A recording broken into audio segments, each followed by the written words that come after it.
Namo tassa bhagavato arahato sama sambuddhassa. Namo tassa bhagavato arahato sama sambuddhassa. Namo tassa bhagavato arahato sama sambuddhassa. Natang mata pita kaira anyewapi ca nyataka sama panihitang citang seya so nang tato kareti. Bukan ayah, bukan ibu, dan juga bukan kerabat lainnya yang dapat memberikan kebahagiaan sejati. Hanya pikiran yang diarahkan dengan benar yang dapat memberikan kebahagiaan sejati.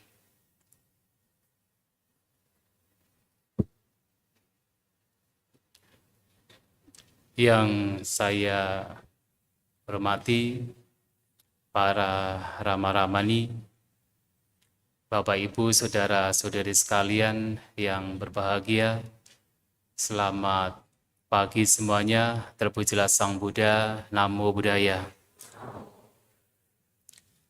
Kesempatan pagi hari ini merupakan kebahagiaan kita semua. Kita mengawali pagi hari ini, mengawali hari ini dengan kebaikan, memberikan puja penghormatan kepada Buddha, Dhamma, dan Sangha, bersama-sama datang ke wihara untuk memberikan penghormatan yang juga merenungkan kembali ajaran-ajaran Buddha dengan membacakan parita, membacakan sutta, dan sekarang tiba saatnya kita bersama-sama merenungkan kembali dengan mendengarkan pemaparan Dhamma. Yang pada kesempatan pagi hari ini ada satu hal yang penting untuk disampaikan, terutama berkenaan dengan praktik yang diajarkan oleh Guru Agung kita Sang Buddha. Seperti yang kita semua pahami bahwasanya praktik yang sangat dianjurkan dan sangat menjadi prioritas dalam ajaran Buddha adalah meditasi. Yang mana meditasi ini, kalau Sang Buddha menggunakan sebuah istilah, biasanya menggunakan istilah bhavana, yang artinya adalah pengembangan. Secara lengkap adalah citta bhavana, artinya pengembangan batin.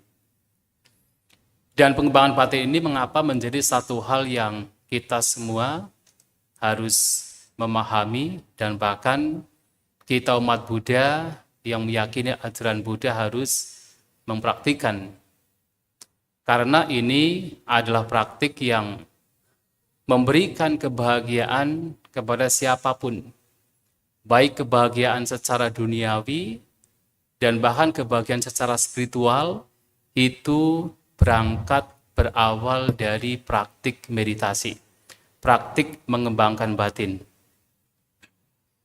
Karena apapun yang kita lakukan, itu semua sebenarnya berasal dari batin kita. Kita mendapatkan kebahagiaan, kita mendapatkan penderitaan, itu semua juga berasal dari batin kita. Bahwa Sang Buddha menyampaikan bahwa pikiran adalah pelopor, pikiran adalah pemimpin, pikiran adalah pembentuk. Ketika seseorang berpikir dengan pikiran yang keruh, pikiran yang kotor, pikiran yang ternoda, maka demikian pula ucapan dan perbuatan yang ia lakukan. Ucapannya menjadi ucapan yang tidak bermanfaat. Perbuatannya secara jasmani juga perbuatan yang tidak berguna. Dan dampaknya adalah tidak hanya ia mendapatkan penderitaan untuk dirinya sendiri, tetapi juga adalah untuk lingkungan sekitar. Pikiran yang tidak terkendali, pikiran yang tidak terjaga memberikan penderitaan. Tidak hanya untuk dirinya sendiri, tetapi juga untuk keluarga, anak istri, suami, orang tua, dan lingkungan sekitar di mana ia hidup. Maka kebahagiaan, penderitaan itu muncul dari pikiran. Tetapi sebaliknya ketika pikiran dijaga, pikiran dikendalikan dengan baik, maka itu juga yang akan memberikan kebahagiaan. Dengan pikiran yang dijaga, ucapan juga menjadi baik. Perbuatan juga menjadi baik. Dan ketika ucapan baik, perbuatan baik, karena pikiran yang dijaga dengan baik, maka kebahagiaan itu akan mengikuti. Tidak hanya memberikan kebahagiaan untuk diri sendiri, tetapi juga adalah untuk orang di sekitar.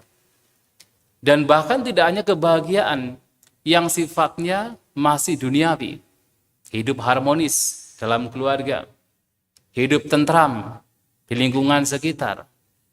Bahkan kebahagiaan secara spiritual pun juga diperoleh dengan cara kita menjaga batin, dengan cara kita bermeditasi, mempraktikkan citta bawana. Dan tidak hanya kebahagiaan ketika kita masih hidup akan diperoleh dengan kita menjaga batin. Bahkan kebahagiaan setelah kematian pun juga akan kita peroleh ketika batin kita jaga dengan baik. Maka batin inilah yang menjadi kunci. Mengapa kita menderita, mengapa kita bahagia, batin ini menjadi kunci, menjadi awal untuk memperoleh itu semua. Karena pentingnya batin yang bisa memberikan kebahagiaan, memberikan penderitaan, itulah kenapa dalam ajaran Buddha yang menjadi prioritas dalam kita mempraktikkan Dhamma, ajaran beliau adalah menjaga batin kita. Dengan kata lain adalah bermeditasi. Namun perlu diingat bahwasanya meditasi yang diajarkan oleh Guru Agung kita Sang Buddha tidak lain adalah citta bawana atau pengembangan batin. Jadi tidak hanya sekedar, karena kalau kita berbicara meditasi biasanya itu identik sekali dengan konsentrasi. Hanya pokoknya konsentrasi, hanya pokoknya fokus dengan objek. Kan demikian. Tetapi kalau kita menggunakan apa yang disampaikan Sang Buddha berkenaan dengan citta bawana, konsentrasi itu, fokus itu hanya merupakan salah satu bagian dari manfaat bermeditasi. Maka selain konsentrasi, dalam meditasi ini yang kita lakukan adalah mengembangkan apapun bentuk batin, apapun kondisi batin yang bermanfaat. Tentu konsentrasi adalah salah satu kondisi batin yang memang harus dikembangkan.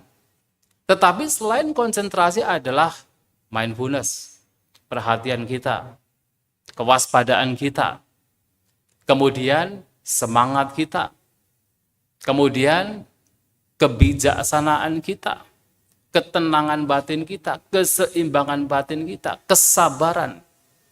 Apapun kondisi yang baik, kondisi batin yang baik, yang bermanfaat, yang berguna, ketika itu dikembangkan, itu adalah bagian dari meditasi, bagian dari citta bawana.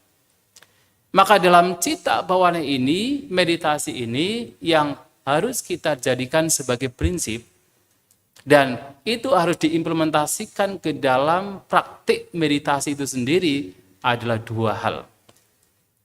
Yang pertama adalah mengupayakan agar kondisi-kondisi batin yang baik, yang bermanfaat itu muncul dan berkembang. Yang belum muncul diupayakan untuk dimunculkan. Itulah kenapa misalnya kita duduk bermeditasi, memperhatikan objek keluar masuknya nafas. Ketika pikiran mengembara, kemudian ditarik kepada objek. Mengembara, ditarik kepada objek. Itu adalah upaya untuk memunculkan ketenangan yang belum muncul. Upaya untuk memunculkan perhatian yang belum tajam untuk dipertajam. Itu sebagai salah satunya. Dan ketika kemudian yang baik ini sudah muncul, yang baik ini sudah ada dalam batin kita, maka kita pun juga mengupayakan untuk mengembangkannya. Maka yang baik-baik ini harus dimunculkan dan dikembangkan. Ini adalah yang pertama. Nah, yang kedua adalah yang buruk-buruk, yang tidak bermanfaat, yang tidak berguna, yang nanti membawa kepada penderitaan, itu harus dilenyapkan. Ketika sudah muncul dalam diri kita, muncul dalam batin, kita tahu ada dalam batin, itu diupayakan untuk dilenyapkan. Keserakahan kita, kebencian kita, kemelekatan kita, arogansi kita, sifat dengki kita, iri hati kita, apapun yang buruk, ketika itu sudah ada, itu sudah muncul, kita mengupayakan untuk melenyapkan. Dan ketika yang buruk-buruk ini belum muncul, kita berusaha untuk mencegah agar tidak muncul.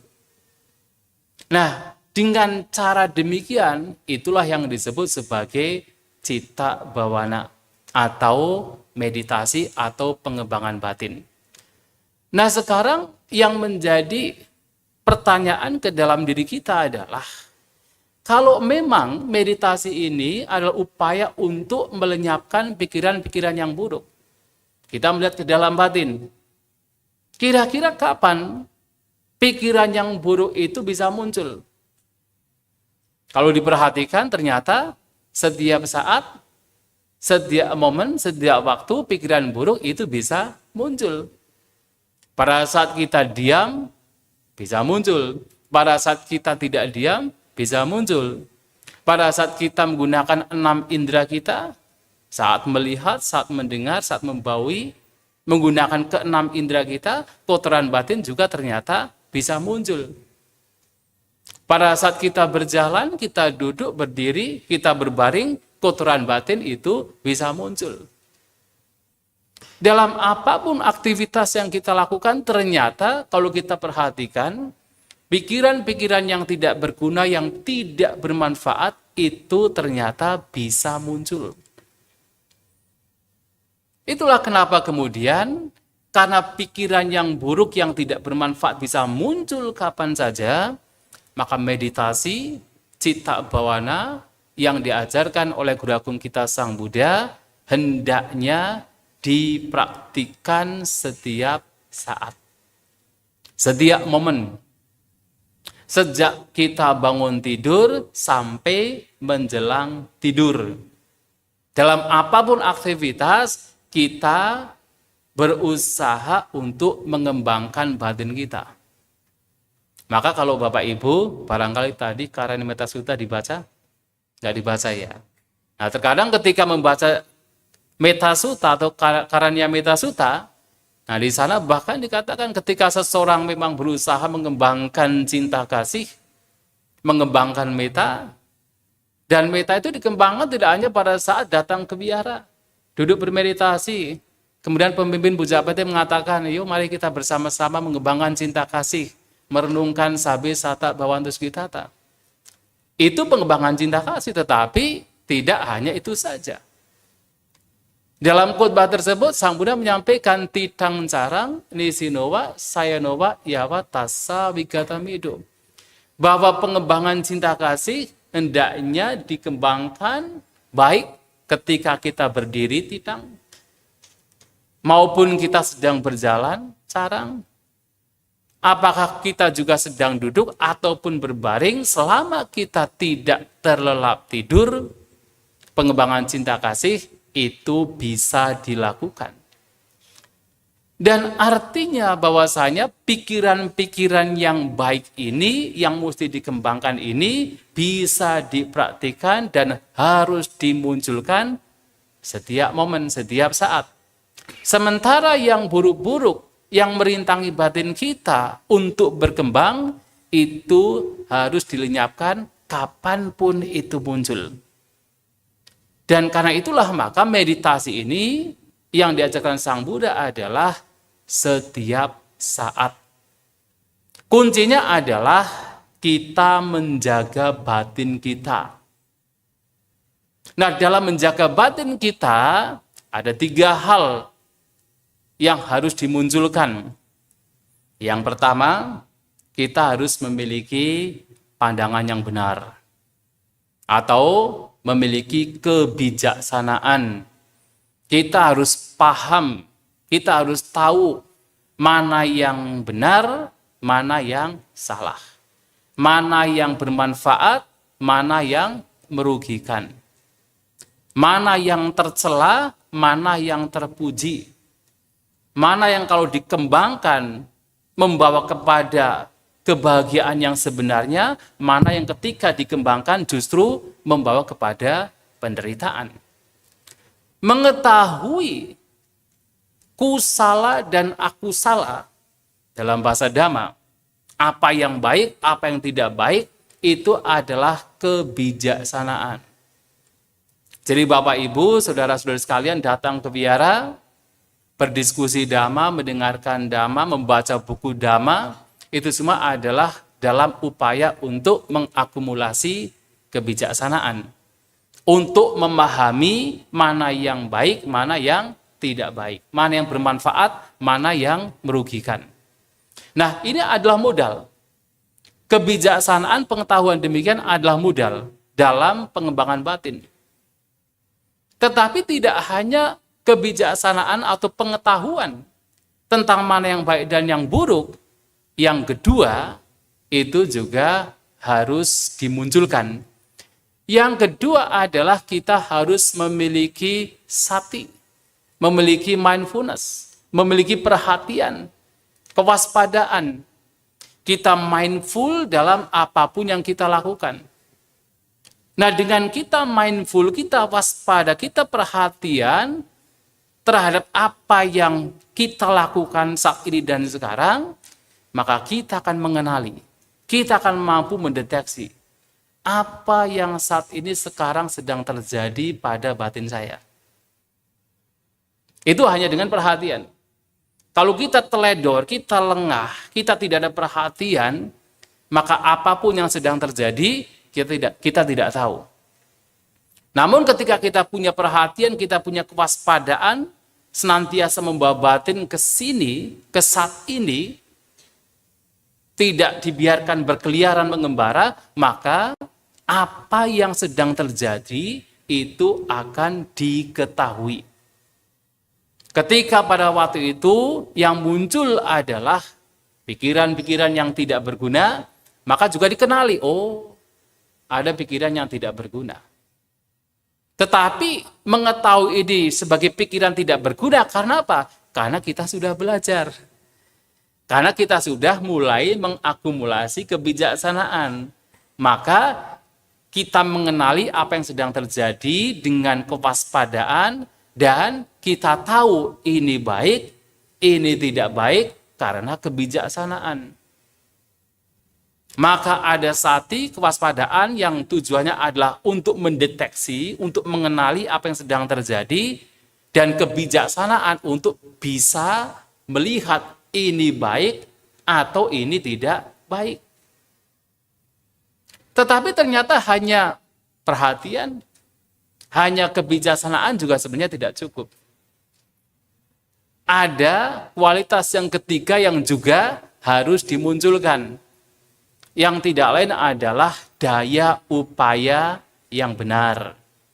Nah, daya upaya benar ini adalah upaya, usaha.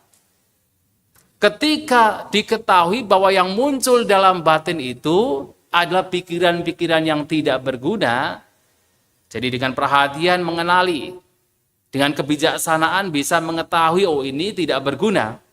Maka kemudian upaya itu memainkan perannya. Untuk apa? Melenyapkan pikiran-pikiran buruk yang sedang muncul. Karena kalau kemudian tidak ada upaya, ya sama saja. Kan sering kan kadang bertanya kepada para biku, Bante kenapa ya? Saya tahu loh ini buruk. Tapi kok ya tetap muncul saja dalam batin saya. Ya masalahnya ada upaya tidak. Untuk berjuang, untuk berusaha melenyapkannya. Atau misalnya kan kita kadang melihat ada seseorang yang suka merokok misalnya kan. Padahal tahu di jalan-jalan itu sudah ada itu gambar orang merokok, kemudian di lehernya itu ada bolong gitu kan. Yang dikatakan saya merokok, saya mendapatkan kanker gitu kan. Tahu bahwa merokok itu bisa menimbulkan kanker, tetapi kenapa tidak bisa melepaskannya? Ya karena tidak ada usaha. Maka daya upaya ini menjadi penting untuk bagaimana yang buruk-buruk ketika itu muncul, itu dilenyapkan, dan ketika yang baik itu muncul atau belum muncul, itu harus dimunculkan, kemudian dikembangkan. Maka kebijaksanaan, perhatian, dan daya upaya benar ini harus ada di dalam cita bawana, dalam pengembangan batin. Ini disampaikan oleh Sang Buddha dalam khutbah bernama Mahacattari Saka Sutta, bahwa 3 hal tidak bisa dipisahkan dalam pengembangan batin. Samadhiti, samasati, sama wayama. Samadhiti adalah pandangan benar mengacu kepada kebijaksanaan. Samasati adalah perhatian benar, adalah sati, kewaspadaan. Dan sama wayama adalah daya upaya benar, usaha yang benar, semangat. 3 hal ini tidak bisa dipisahkan. Nah, kalau 3 hal ini dimunculkan dalam setiap momen, sesungguhnya ini semua adalah bagian dari pengembangan batin.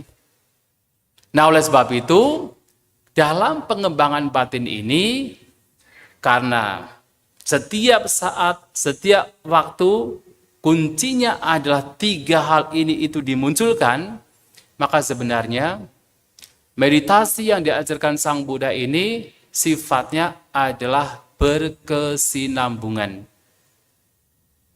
Artinya, tidak hanya meditasi itu dipraktikkan pada saat kita datang ke wihara. Tidak hanya dipraktikkan hanya pada saat kita duduk bermeditasi. Kan sering kadang-kadang kalau ditanya, berapa kali Anda bermeditasi dalam 1 hari? Kan jawabannya kan 1 kali Bante kan begitu, 2 kali Bante kan begitu. Lantas ditanya, berapa jam dalam 1 hari? Oh, setengah jam Bante, 1 jam Bante, kan begitu biasanya. Karena apa? Ukuran meditasi adalah hanya ketika duduk bermeditasi. Maka itu yang dihitung. Nah, kalau prinsip itu yang kemudian dibawa kemana-mana, berarti pada saat membuka mata, batin tidak dijaga. Pada saat berdiri, berjalan, batin tidak dijaga. Pada saat menggunakan 6 indera kita, batin tidak dijaga. Sehingga meditasinya tidak berkesinambungan. Maka ada kemudian tidak salah pula, ada yang kadang-kadang seseorang nyeletuk, Bante kenapa ya? Itu katanya sudah sering meditasi, ikut retreat meditasi puluhan kali. Tapi kok orangnya kok suka marah-marah. Dengan anak istri kok tidak bisa rukun kan begitu. Ya saya bilang ya memungkinkan saja hal itu terjadi, karena apa? Meditasinya cuma pada retreat. Ketika habis retreat ya meditasi lagi. Ya karena pandangannya adalah meditasi hanya ketika retreat, meditasi hanya ketika duduk. Padahal itu hanya satu bagian kita bermeditasi. Meditasi yang ideal adalah sejak bangun tidur sampai menjelang tidur, dalam apapun aktivitas yang kita lakukan, 3 ini dimunculkan, itu adalah meditasi. Nah, karena meditasi adalah demikian, maka aspek-aspek lain yang membantu pengembangan batin itu juga menjadi bagian dari praktik yang mesti dimunculkan, yang tidak bisa dipisahkan. Yaitu apa? Yang pertama, yaitu praktik kemoralan, praktik sila, praktik mencegah perbuatan jasmani, perbuatan ucapan dari perbuatan-perbuatan yang buruk. Itu juga bagian dari aspek yang nanti membawa kepada pengembangan batin, yang tidak bisa dipisahkan dari pengembangan batin, praktek moral. Mengapa? Karena kemoralan di sini bukan sekadar terlihat apa yang terucap atau apa yang dibuat oleh jasmani. Tidak demikian. Oh, dia tidak membunuh, dia tidak mencuri, dia tidak melakukan perbuatan asusila. Bukan sekedar itu. Kalau sekedar begitu, berarti kalau orang berada di penjara sendiri, tidak melakukan apa-apa, tidak membunuh, tidak mencuri, tidak melakukan tindakan asusila, berarti praktek sila dong. Kan begitu ya? Tidak hanya demikian. Praktek sila ini adalah praktek untuk mengendalikan batin agar kotoran-kotoran batin yang kasar ini tidak sampai termanifestasi ke dalam ucapan dan perbuatan jasmani. Karena sesungguhnya ucapan dan perbuatan kita ini adalah manifestasi dari pikiran kita. Kalau pikiran kita tidak dikendalikan, ada kotoran batin yang begitu kuat, sehingga tidak bisa ditahan, terlalu kasar, maka termanifestasi ke dalam ucapan yang tidak bermanfaat. Termanifestasi ke dalam perbuatan yang merugikan, pelanggaran kemoralan. Maka kita mempraktikkan meditasi adalah untuk juga menjaga batin kita. Paling tidak adalah pikiran-pikiran buruk yang begitu kasar, itu tidak sampai keluar. Tidak sampai terlihat termanifestasi ke dalam ucapan dan perbuatan jasmani. Maka praktek kemoralan ini menjadi aspek yang penting yang tidak bisa dipisahkan dari cita bawana. Nah, selain praktek kemoralan, yang kedua adalah kita juga diajarkan oleh Guru Agung kita, Sang Buddha, dalam praktik mengembangkan batin kita untuk memiliki indriya sangwara. Terkadang disebut indriyesu gutta dwara. Artinya menjaga pintu-pintu indera.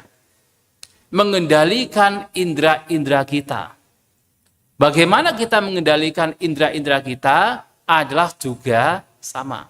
Senantiasa menjaga batin kita pada saat kita menggunakan 6 indera kita.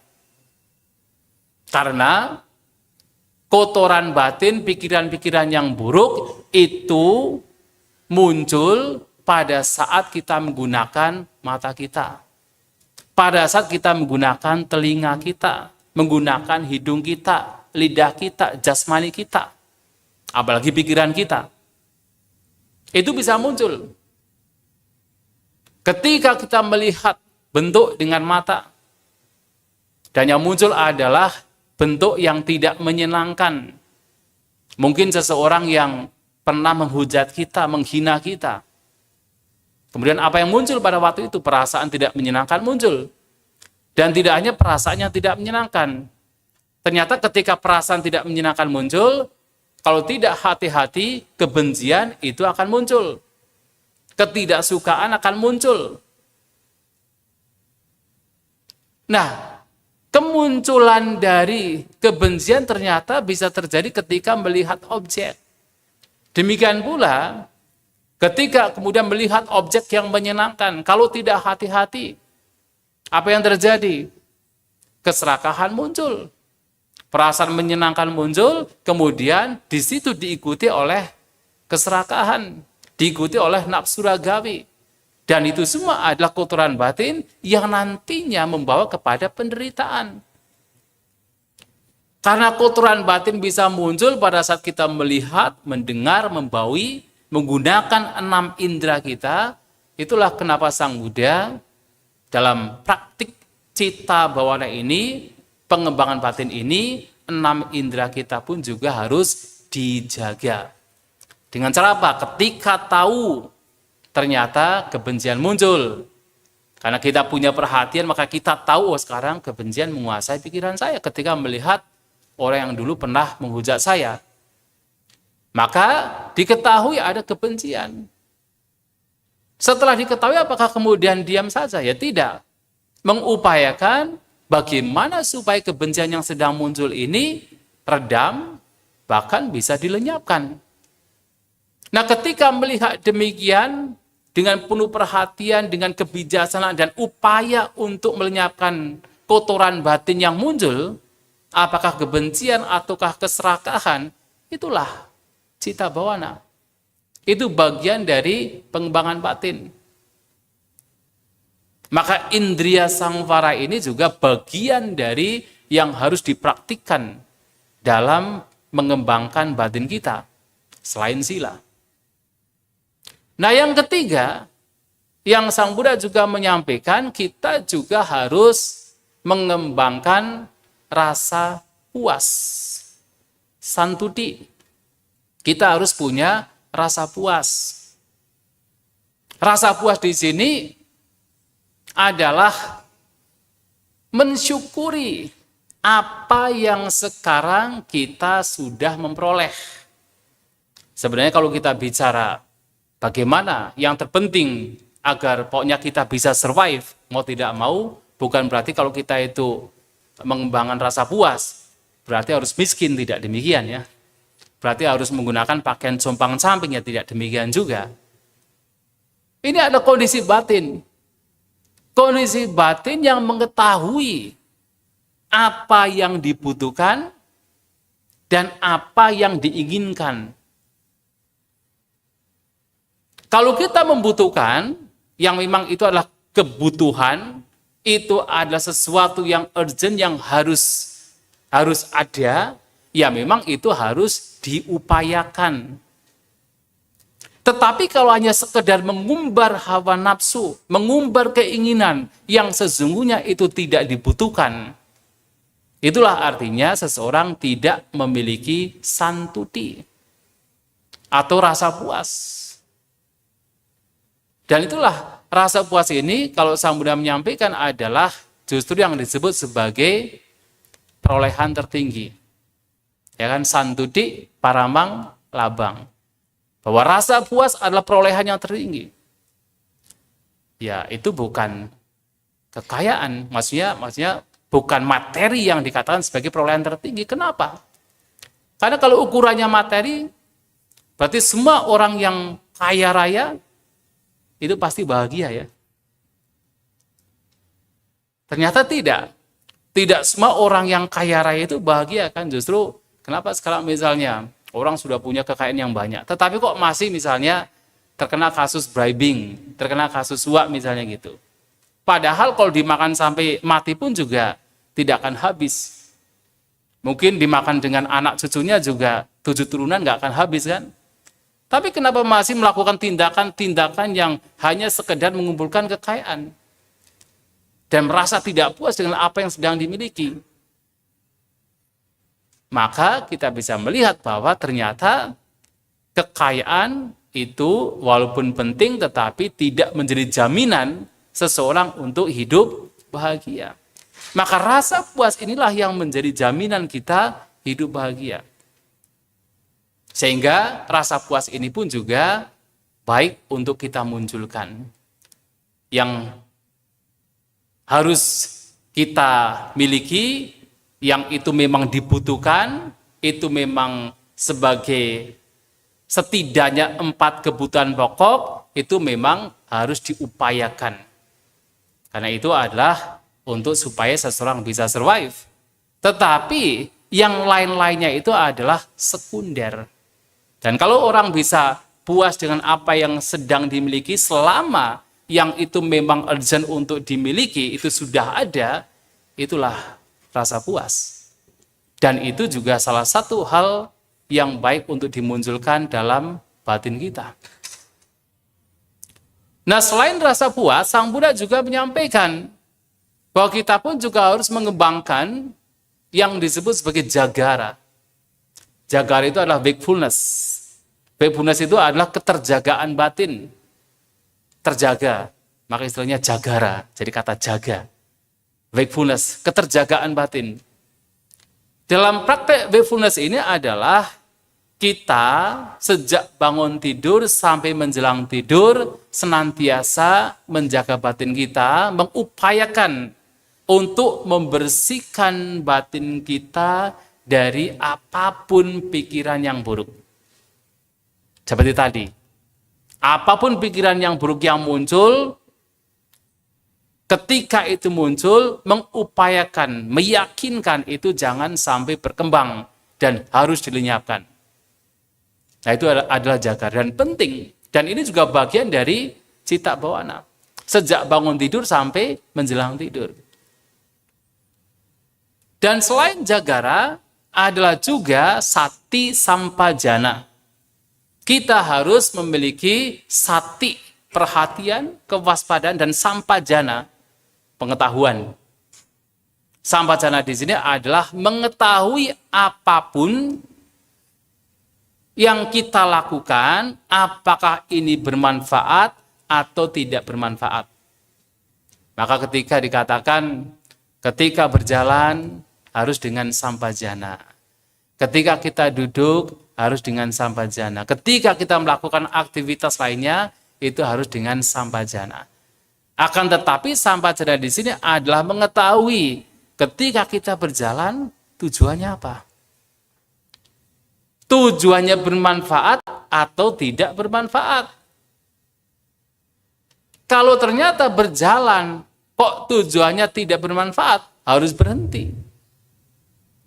Tapi berjalan dengan pengetahuan bahwa ini dilakukan atas dasar manfaat, lakukan.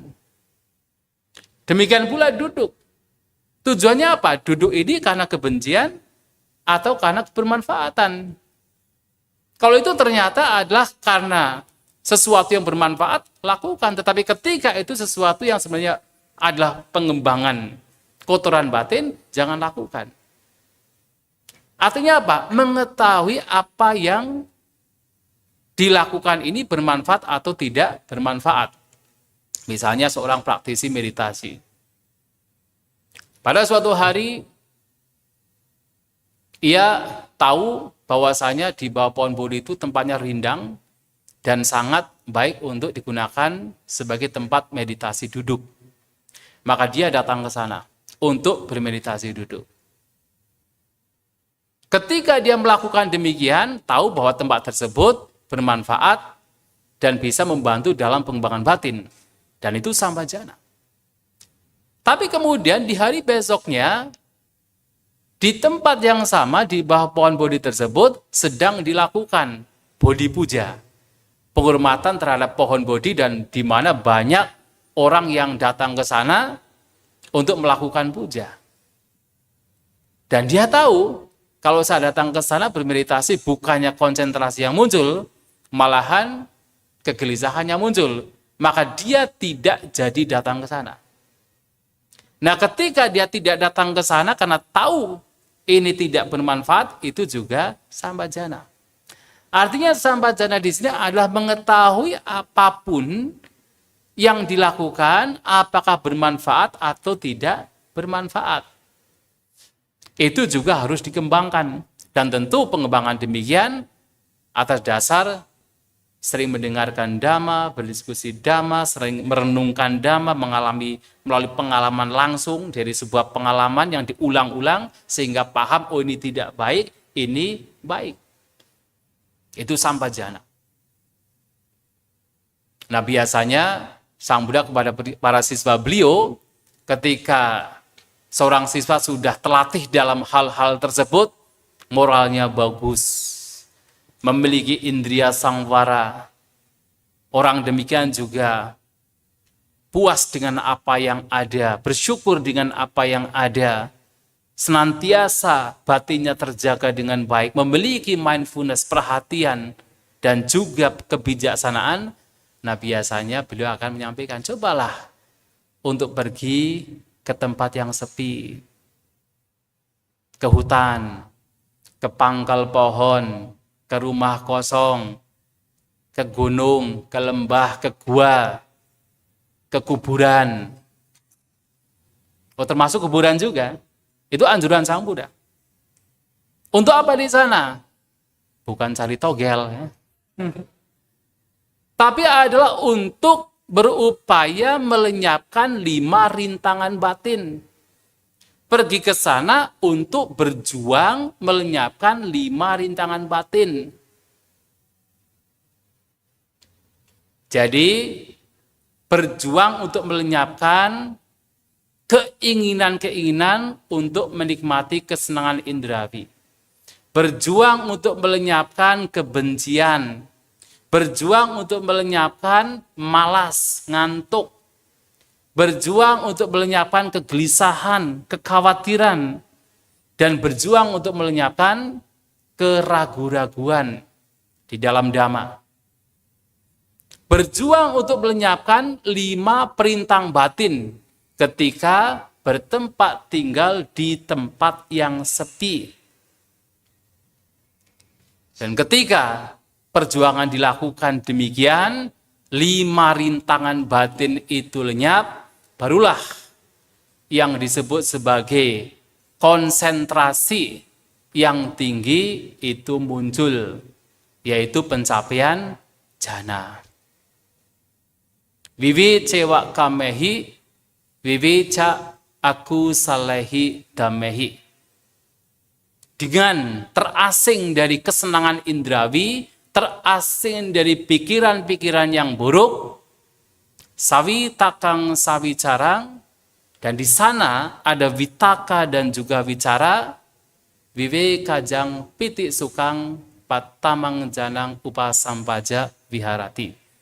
Seseorang berdiam mencapai jana pertama yang disertai oleh pitik kegiuran dan suka kebahagiaan yang muncul dari viveka, muncul dari keterasingan batin.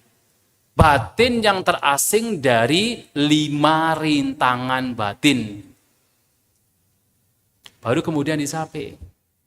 Maka untuk mencapai ini ternyata aspek-aspek lainnya tidak boleh ditinggalkan. Ya, jadi moralnya juga harus dijaga dengan baik. Indra-indranya juga harus dijaga dengan baik. Harus memiliki rasa puas. Harus selalu menjaga batinnya setiap saat. Sejak bangun tidur sampai menjelang tidur. Harus senantiasa memunculkan perhatian, kewaspadaan. Tahu apapun yang dilakukan ini bermanfaat atau tidak bermanfaat. 5 rintangan batin harus dilenyapkan. Baru konsentrasi yang baik, konsentrasi yang mengarah kepada hal yang baik, spiritualitas itu baru akan dapat muncul. Jadi jangan berpikir mau meditasi sekedar 3 hari, sementara di luar sana sebelum meditasi pikirannya tidak terkendali, maunya cepat-cepat mencapai jana.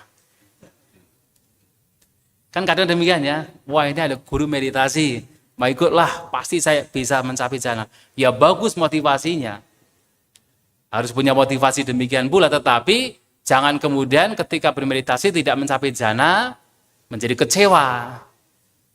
Karena itu semua adalah proses, butuh latihan batin, tidak kemudian dengan serta-merta dari batin yang tidak berkembang ingin langsung berkembang. Ya kecuali Bante Sariputta ya. Bante Mahamoggallana yang memang sudah berlatih lama dalam kehidupan-kehidupan yang lampau. Mereka sudah punya kematangan batin, bisa demikian.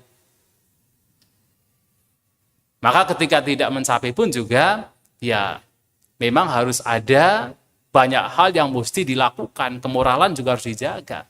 Indriya samvara juga harus dikembangkan. Nah kalau ini semua dilakukan atas dasar ada perhatian, ada kebijaksanaan, ada daya upaya untuk melenyapkan yang buruk, mengembangkan yang baik, maka ini yang dilakukan adalah bagian dari cita bawana, bagian dari pengembangan batin.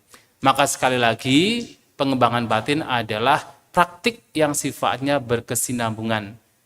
Apapun yang dilakukan ketika membawa kepada batin yang semakin berkembang, kondisi batin yang baik berkembang, yang buruk-buruk itu lenyap, itu semua adalah bagian dari cita bawana. Dan ini yang ingin saya sampaikan pada kesempatan pagi hari ini. Semoga bisa dipahami, bisa kita jadikan, kita implementasikan ke dalam kehidupan kita sehari-hari. Semoga kita semua bertumbuh dalam ajaran Buddha. Sabisata Bhavantu Sukhitata. Semoga semua makhluk berbahagia.